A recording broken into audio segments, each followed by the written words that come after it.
Hi friends, welcome back to my channel. ముందుగా అయితే అందరికి నమస్కారం అండి.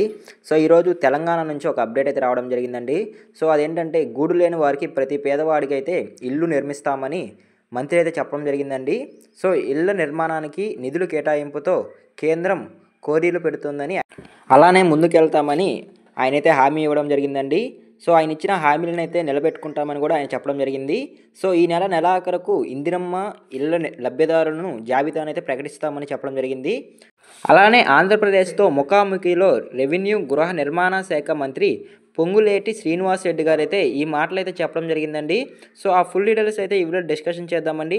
సో అంతకంటే ముందు మన ఛానల్ని ఎవరైనా ఫస్ట్ టైం విజిట్ చేస్తుంటే ఛానల్ చూసి కంటెంట్ నచ్చినట్లయితే ప్లీజ్ సబ్స్క్రైబ్ చేసి మాకు సపోర్ట్ చేయండి. సో వీడియోస్ చూస్తున్నారు కానీ లైక్ చేయట్లేదండి. సో ప్లీజ్ లైక్ చేసి వెళ్ళండి. సో ఇక లేట్ చేయకుండా అయితే డైరెక్ట్గా అయితే వీడియోలోకి వెళ్ళిపోదామండి. కేంద్ర ప్రభుత్వం సహకరించిన మద్దతు ఇవ్వకున్నా సరే రాష్ట్రంలో ఇందిరమ్మ ఇళ్లను నిర్మించి ఇస్తామని రెవెన్యూ గృహ నిర్మాణ శాఖ మంత్రి పొంగులేటి శ్రీనివాస్ రెడ్డి గారు అయితే చెప్పడం జరిగిందండి. సో మొన్న జరిగిన అసెంబ్లీ మీటింగ్లో అయితే ఈయనైతే ఈ విషయాలు అయితే చెప్పడం జరిగింది. సో అలానే కాంగ్రెస్ పార్టీ ఇచ్చిన హామీ మేరకు తెలంగాణలో పక్కా ఇల్లు లేని ప్రతి పేదవాడికైతే గూడు నిర్మించి ఇస్తామని ఎంత ఖర్చు అయినా వెనకాడలేదని ఆయనైతే చెప్పడం జరిగిందండి. అలానే ఇందిరమ్మ ఇల్లు లబ్ధిదారుల ఎంపిక పూర్తయిందని కూడా చెప్పడం జరిగిందండి. సో ఎవరైతే అప్లికేషన్ వేసి ఉంటారో వాళ్ళనైతే ఎంపిక చేయడం జరిగిందని ఆయనైతే చెప్పడం జరిగిందండి. సో మీకు అర్థమైంది అనుకుంటున్నానండి. సో ఈ ఫలితాలు అనేది ఈ నెలాఖరు కల్లా మొదటి విడత ఇందిరమ్మ ఇల్లు లబ్ధిదారుల జాబితాను ప్రకటిస్తామని మంత్రి అయితే పేర్కొన్నారండి. సో ఈ మంత్ అంటే మార్చి 31 కల్లా ఈ జాబితాను అయితే విడుదల చేస్తామని మంత్రి అయితే పేర్కొనడం జరిగిందండి. మొదటి విడతల్లో అయితే ఎన్ని ఇల్లు ఇస్తారనేది ఇప్పుడు చూద్దామండి. సో పొంగులేటి మంత్రి అయితే చెప్పారు. సో తొలి విడతగా అయితే నియోజకవర్గానికి 3500 ఇల్లు నిర్మాణానికైతే ప్రభుత్వం నిధులు కేటాయించిందని, ఇళ్ల నిర్మాణానికి లబ్ధిదారులకు సొంత స్థలం ఉన్నవారికి తొలి ప్రాధాన్యత ఇస్తున్నామని చెప్పడం జరిగిందండి. అంటే ఇంటి స్థలం వాళ్ళ పేరు మీద ఉండినట్లయితే ముందు వాళ్ళకైతే ఇళ్ల నిర్మాణానికి మొదటి ప్రాధాన్యత ఇస్తామన్నారండి. సో ఆయనైతే మంత్రి అయితే చెప్పడం జరిగింది. సో అలానే ఇళ్ల నిర్మాణంలో ఎటువంటి అక్రమాలకు అవినీతికి తాము లేకుండా జియో ట్రాకింగ్ చేస్తామని కూడా ఆయన చెప్పడం జరిగిందండి. అలానే ఈ ఇళ్ల కోసం అయితే ఒక ప్రత్యేకంగా ఒక యాప్ అయితే తీసుకురావడం జరిగిందండి.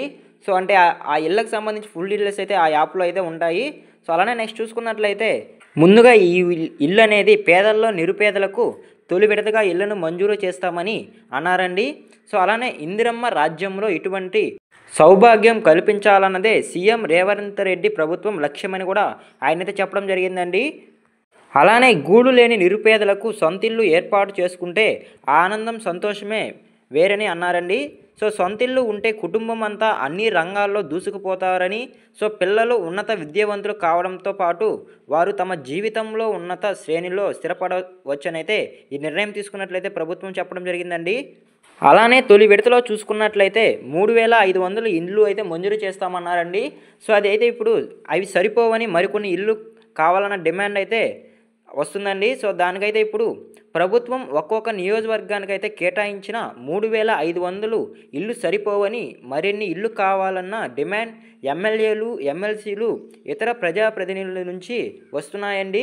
సో వాటిని కూడా క్లియర్ చేస్తామని, అలానే ఇళ్ల సంఖ్య పెంచుతామని కూడా మంత్రి అయితే చెప్పడం జరిగిందండి. అలానే ఈ ఇందిరమ్మ ఇల్లు పథకం అనేది ఇళ్ల నిర్మాణ పథకం నిరంతరం కార్యక్రమాన్ని అయితే వచ్చే 4 ఏళ్ళు ఈ పథకం కొనసాగిస్తామని, రాష్ట్రంలో ఎన్నో ఆర్థిక ఇబ్బందులున్న ఇల్లు లేని పేదలకి గూడు కల్పిస్తామన్నదే ప్రభుత్వం సంకల్పం అన్నారండి. సో మీకు అర్థమైంది అనుకుంటున్నానండి. సో వచ్చే 4 సంవత్సరాల్లో కూడా ఈ ఇందిరమ్మ ఇల్లు కార్యక్రమం అనేది కొనసాగిస్తామని ఆయనైతే చెప్పడం జరిగిందండి. అలానే మొదటి విడతలో చూసుకున్నట్లయితే 3500 ఇల్లులు అయితే పంపిణీ చేయడం జరుగుతుంది అని ఆయన చెప్పడం జరిగిందండి. అలానే రెండో విడతలో ఇంటి స్థలం లేని పేదలను గుర్తించి వారికి స్థలాలు కొనుగోలు చేసి ఇంటి నిర్మాణానికి అవసరమైన నిధులను సమకూరుస్తామని కూడా మంత్రి తెలిపారండి. సో మీకు అర్థమైంది అనుకుంటున్నానండి. రెండో విడతలో చూసుకున్నట్లయితే ఇంటి స్థలాలు లేని వారికి ఇంటి స్థలాలు కేటాయించి అవసరమైన నిధులను అయితే సమకూరుస్తామని మంత్రి తెలిపారండి. సో ఇవాల్టి వీడియో అయితే ఇంతేనండి. సో ఈ వీడియో వచ్చేసరికి ఈ మార్చి 31 కల్లా మొదటి విడత ఇల్లులైతే అర్హత జాబితా లిస్టును అయితే రిలీజ్ చేస్తామని ఆయన చెప్పడం జరిగిందండి. సో 3500 ఇళ్లను అయితే మార్చి 31 కల్లా రిలీజ్ చేస్తామని చెప్పడం జరిగింది.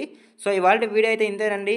సో ఇందిరమ్మ ఇళ్ళ గురించి మీకు ఒక ఐడియా వచ్చింది అనుకుంటున్నాను. సో ఈ వీడియో మీకు నచ్చినట్లయితే ప్లీజ్ సబ్స్క్రైబ్ చేసి మాకు సపోర్ట్ చేయండి.